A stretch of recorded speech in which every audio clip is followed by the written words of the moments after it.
औज़ुबिल्लाहिमिनश्शैतानिर्रजीम बिस्मिल्लाहिर्रहमानिर्रहीम।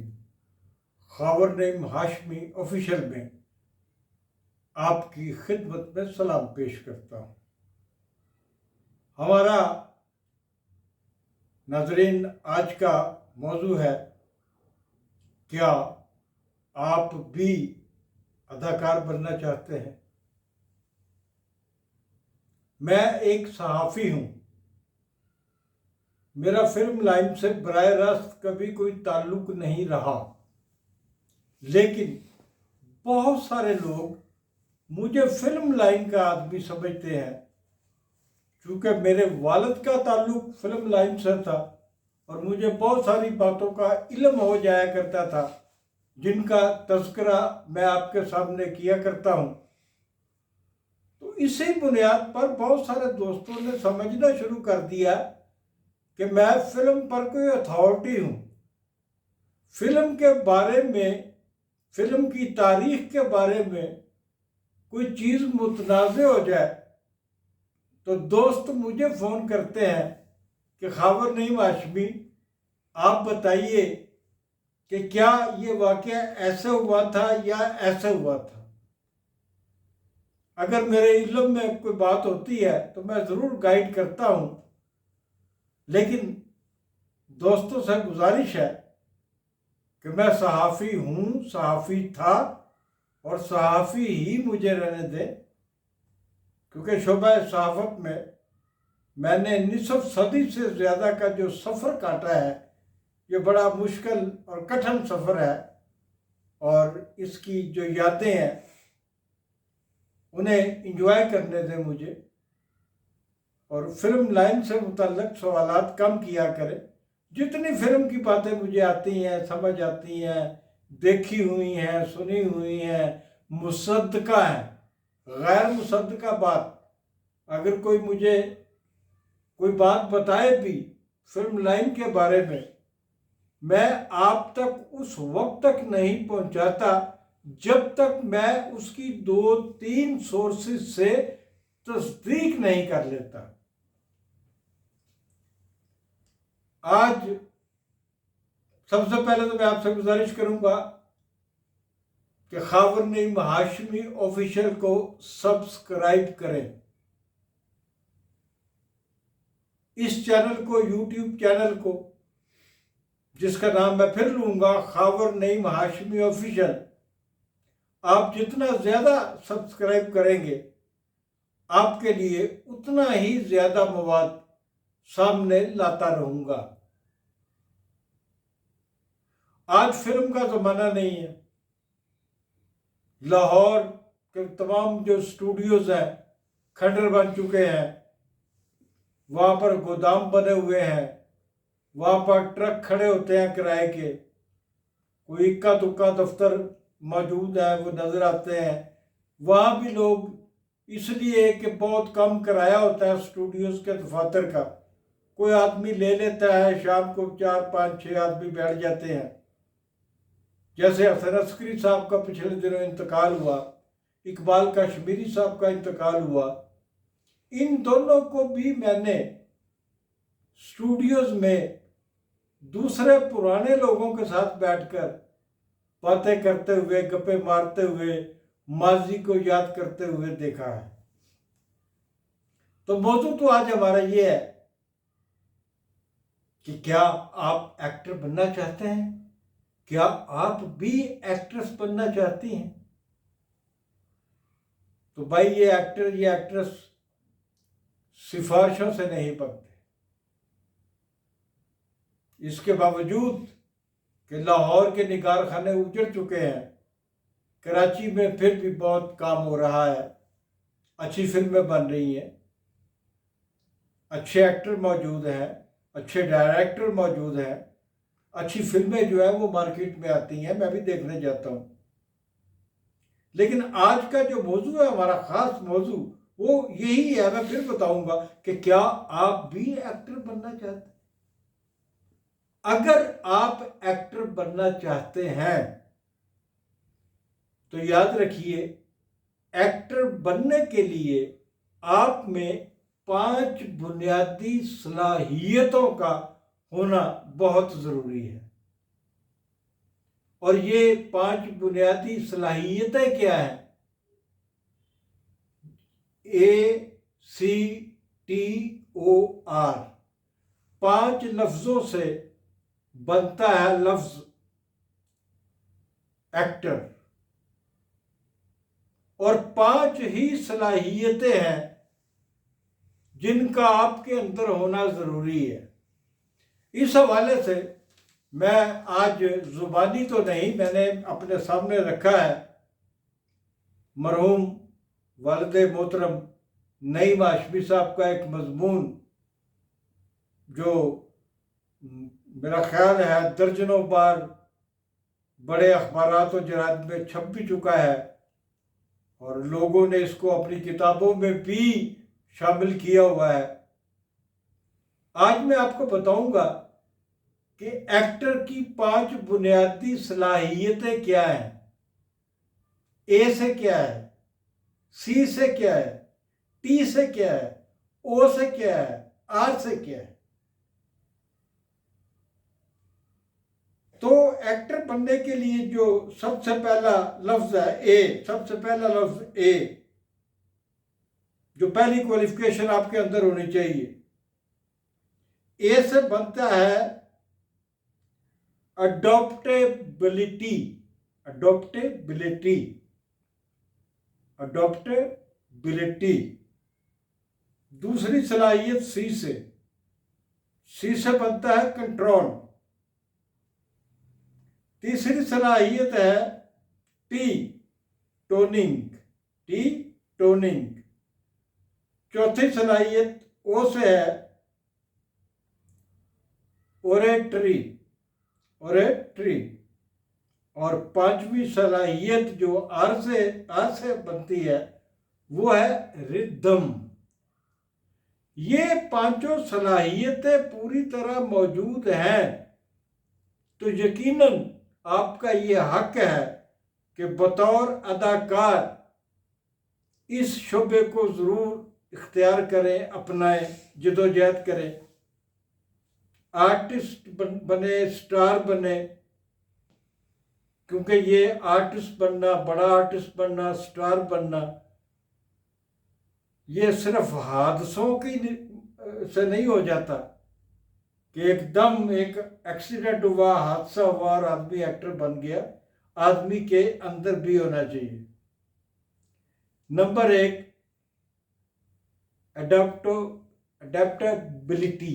अडेप्टेबिलिटी, इससे मुराद है कि उम्मीदवार अपने आप को हर तरह के हालात, वाक़यात, माहौल और सोसाइटी के मुताबिक ढाल सके।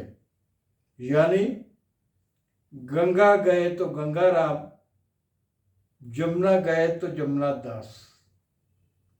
अब इस मसला पर भी मुख्तलिफ मकातब हाय फिक्र में इख्तलाफ है।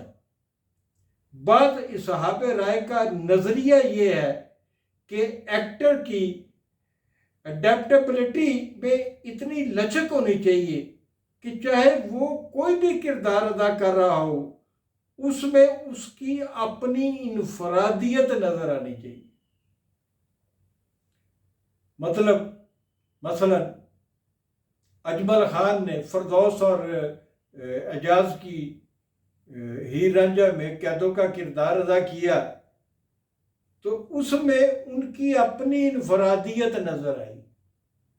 उससे पहले हीर रांझा के मौजू पर बनने वाली 3-4 फिल्मों में, जिनमें खामोश फिल्म भी शामिल थी, उसमें जो कैदों बने थे वो एम इस्माइल साहब थे।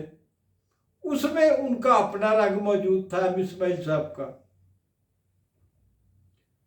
एम इस्माइल साहब ने मेरे नज़दीक अजमल खान से अच्छा रोल अदा किया था कैदों का। लेकिन चूंकि ये कैदों, ये वाली हीर रांझा, फिरदौस और एजाज की अपने गानों से, अहमद रई के गाने, नूरजहान की आवाज़, फिर फिरदौस है, फिरदौस का अज़ खुद कि ऐसे लगता था कि हीर ऐसे ही होगी। ज्यादातर मुफक्किरीन का इत्तफाक इस अमर पर है कि एक्टर जो किरदार अदा कर रहा हो उसे सिर्फ वही नजर आना चाहिए। गोया हमें सबसे पहले ये तस्लीम करना पड़ेगा कि एक्टर जो भी किरदार अदा कर रहा हो, इसके लिए ज़रूरी है कि अपने आप को इस किरदार के इन्वायरमेंट में पूरी तरह मदगम कर सके। अब आते हैं एक्टर के दूसरे लफ्ज सी की तरफ, यानी कंट्रोल। कंट्रोल से यह मुराद सेल्फ कंट्रोल, यानी एक्टर के लिए ज़रूरी है कि अदाकारी करते वक्त अपने ज़ाती एहसासात और ख्यालात पर मुकम्मल ज़ब्त का मुजाहरा करें। यानी फ़र्ज़ करें कि एक आदमी शराब को बहुत बुरा समझता है, शराब नोशी को बहुत बुरा समझता है, उसे शराब के नाम से ही नफरत है, लेकिन जब उसे फिल्म में, ड्रामा में किसी शराबी का किरदार अदा करना पड़े तो इसकी किसी भी हरकत या एक्सप्रेशन से इसकी जाती नफरत का इजहार नजर नहीं आना चाहिए। गोया एक्टर के लिए जरूरी है कि वो अपने जाती एहसासात पर मुकम्मल कंट्रोल हासिल कर सकता हो और अपने इर्द गिर्द के माहौल पर पूरी तरह हावी हो। एक्टर का तीसरा लफ्ज टी से बनता है, टोनिंग। टोनिंग से मुराद है एक्टर की आवाज में खुशगवारियत। एक्टर की आवाज में खुशगवारियत, गहराई और वुसअत। इसकी आवाज में ऐसा जादू हो जो दूसरों को उसकी आवाज सुनते रहने पर मजबूर कर दे। किसी ने कहा है कि शायद कि तेरे दिल में उतर जाए मेरी बात। इसकी मिसाल आप अदाकार सुल्तान राय से भी ले सकते हैं कि सुल्तान राय की आवाज जो है, उसने अपनी आवाज जो है वो इस सतह पे ले गया था कि लोग जो है, जब सुल्तान राय चार एक्टरों के दरमियान खड़ा होकर शूटिंग कर रहा होता था, कोई सीन फिल्मा रहा होता था, फिल्माया जा रहा होता था, तो देखने वालों की ख्वाहिश होती थी कि अब सुल्तान राय कब बोलता है।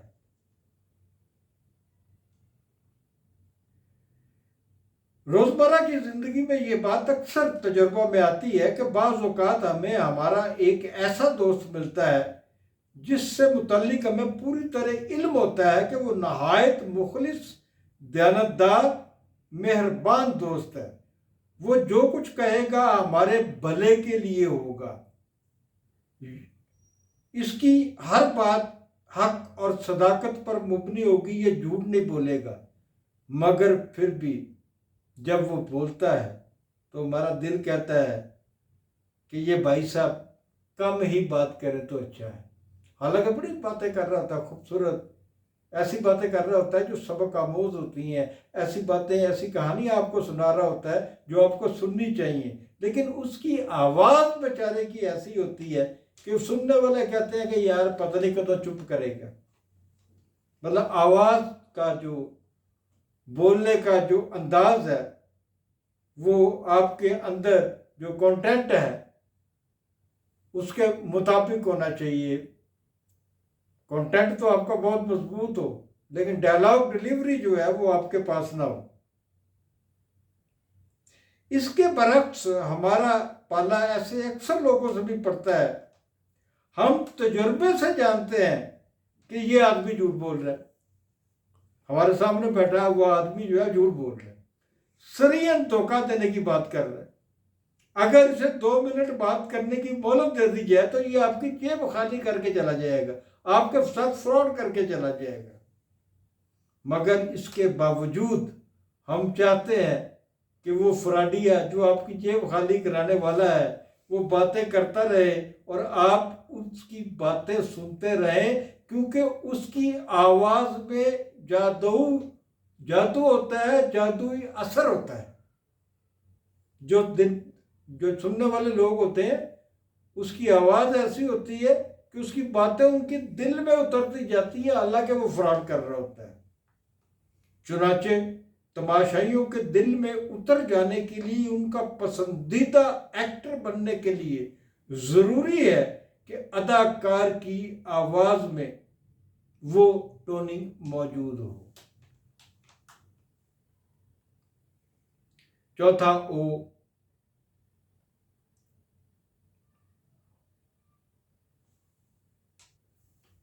एक अच्छा और कामयाब एक्टर बनने के लिए चौथी सलाहियत ओ से ओरेट्री ओरेट्री ओरेट्री से मुराद कादरुल कलामी है, यानी अदाकार जिस जुबान में भी मुकालमा अदा कर रहा है, इस जुबान पर उसको मुकम्मल अबूर हासिल हो।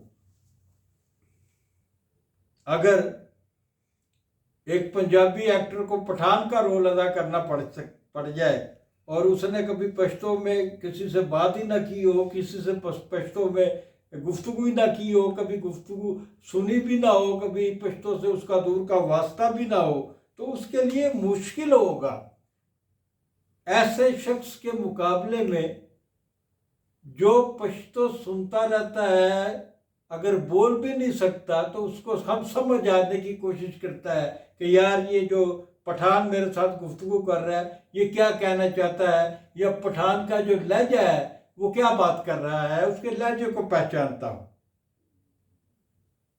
उसको मुकम्मल नहीं तो उसका किसी ना किसी तरीके से लबो लहजा जो है पश्तो बोलने के लिए वो बेहतर होना चाहिए। हमने कई बार लोगों को कहते सुना कि फला एक्टर तो अच्छा है मगर वो उर्दू सही नहीं बोल सकता। ये मैं नाम नहीं लूँगा, बहुत सारे हमारे पंजाबी फिल्मों के एक्टर से उन्होंने उर्दू फिल्मों में भी बेशुमार काम किया है, लेकिन जब वो उर्दू फिल्म में कोई किरदार अदा करते हैं तो उनके लहजे में वो जो पंजाबियत होती है उसकी झलक आपको नज़र आ रही होती है, उसकी पंजाबी जो है वो उर्दू में नज़र आ रही होती है, और लबो लहजा में ऐसी मिलावट के मुकालमे को किसी हद तक बेअसर कर देती है। अदाकार की नाकामी का बायस बनती हैं ये चीज़ें। जो मैंने आपको बताया कि ये ज़रूरी है कि अगर आपने पश्तो का मुकालमा बोलना है तो आपको कुछ ना कुछ पता होना चाहिए, वरना आपकी नाकामी का बायस बन जाती है ये चीज़ें। डबिंग का ज़माना बहुत पुराना है, डबिंग हो जाती है, इसमें कोई शुबा नहीं है। हम डबिंग से हटकर बात कर रहे हैं कि एक्टर की असल आवाज़ जो है वो, डबिंग भी आमतौर पर जो होती है वो एक्टरों की अपनी ज़ुबान में भी होती है। बहुत कम हमारे अली अहमद एक एक्टर होते थे, बहुत छोटे से एक्टर थे, लेकिन वो पाकिस्तान के तमाम एक्टरों की लहजे की डबिंग करा लिए करते थे।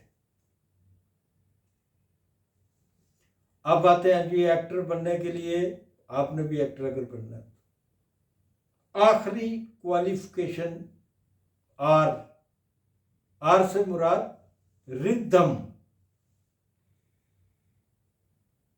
मेरे ख्याल में सबसे ज्यादा जो बड़ी क्वालिफिकेशन है वो रिदम ही है। रिदम के मानी लय के हैं। कहते हैं ना गुलकार के बारे में, यार ये रिदम में है, यार ये रिदम में नहीं है। इस तरह एक्टर भी या रिदम में होता है या रिदम में नहीं होता, उसकी लय जो है वो ठीक होती है या ठीक नहीं होती। ये लफ्ज मौसीकी का है और सुर और लय के इम्तजाज का है, मगर जिस तरह एक गवैये का लय का उसके अंदर होना जरूरी है, इसी तरह एक्टर के लिए भी अशद जरूरी है कि उसकी आवाज में रिदम हो। ये हम आखिरी सलाहियत एक्टर की उस पर बात कर रहे हैं। जिस तरह यूरोपीय ममालिक में बिलखसूस रूस और बैले रक्स की जुबान में दास्तान सराई का एक तरीका है, इसी तरह बड़े सगीर के ममालिक में भी रक्स की एक ख़ास किस्म है जिसे कथाकली कहा जाता है। दास्तान सराई के लिए ये रक्स जो है, कथाकली, ये मखसूस है कि वो गाते तो नहीं है, वो अपना जो रक्स पेश करते हैं और जिस्मानी एज़ा का जो इस्तेमाल करते हैं, वो पूरी कहानी आपको सुना रहे होते हैं और वो कहानी आपकी समझ में आ रही होती है। इस रक्स में हर किस्म के एहसासात के इजहार के लिए मुख्तलिफ रिदम मखसूस है। रक्स की जुबान में इन्हें भाव कहा जाता है, जैसे बुत भाव, कृत भाव, काम भाव वगैरह वगैरह, यानी ऐलान जंग के इजहार के लिए अलग-अलग रिदम जिस तरह मुकर्रर हैं, इसी तरीके से इस सिन्फ में भी अलग-अलग रिदम जो है वो मौजूद है, जो इंसान की ज़हनी और कल्बी कैफियत के आईनादार होते हैं। जो शख्स गुस्से में होगा वो ऊंची आवाज़ में और तेज तेज लफ्ज़ों में बात करेगा। जो बंदा गुस्से में हो तो कैसे बात करता है। गमज़दा आदमी बहुत मरी मरी सी आवाज़ में आहिस्ता आहिस्ता बात करेगा। उसकी हरकत और सकनात में भी उन्हीं महसूसात के मुताबिक होंगी। पहली सूरत में तेज़ लय यानी फास्ट रिदम का इस्तेमाल होगा और दूसरी सूरत में यानी कि जब आदमी गमज़दा होगा तो वो स्लो रिदम जो है वो इस्तेमाल करेगा नेचुरली, कुदरती तौर पर। यह ज़रूरी नहीं है कि एक आदमी मरग पे गया हुआ है तो वो मरग पर इजहार अफसोस जो है वो इंतहाई गुंजीली आवाज़ में करे, ये मुमकिन नहीं होता। ये होता है तो सबकी तवज्जो उसकी तरफ चली जाती है कि यार ये पागल आदमी है, ये मरग पे आया है और ऐसे डायलॉग बोल रहा है जैसे किसी फिल्म के सेट पे है। एक्टर के लिए ये भी ज़रूरी है कि इसकी जिस्मानी हरकत और उसके चेहरे के एक्सप्रेशन इन मुकालमों से पूरी तरह मुताबिकत रखते हों जो वो अदा कर रहा हो, यानी कि उसकी एक्टिंग रिदम यानी लय के पाबंद हों। रिदम से बेबहरा आदमी कभी कामयाब एक्टर नहीं बन सकता। मैं उन दोस्तों के लिए ये मजमून पढ़ रहा हूँ जो अदाकारी के शोबे में आ रहे हैं, आना चाहते हैं। बड़ी ख्वाहिश है। मुझ जैसे आदमी जिसका ताल्लुक ही कोई नहीं है, बेशुमार लोग कहते हैं सिफारिश कर दें, तो जो लोग फिल्म से वाबस्ता हैं उन्हें तो सैकड़ों हज़ारों लोग मिलते होंगे जो एक्टर बनना चाहते होंगे। तो ये सारी चीज़ें हमने एक्टर की जो 5 क्वालिफिकेशंस हैं ये आपके सामने रखी हैं। तो अब फैसला आपके हाथ में है कि अगर आपने एक्टर बनना है तो इन बुनियादी 5 सलाहियतों का अपने अंदर मौजूद होना ज़रूरी है। अगर ये 5 बुनियादी जो क्वालिफिकेशंस हैं, सलाहियतें हैं, ये आपके अंदर मौजूद नहीं है तो इन पर अबूर हासिल करने की कोशिश करें।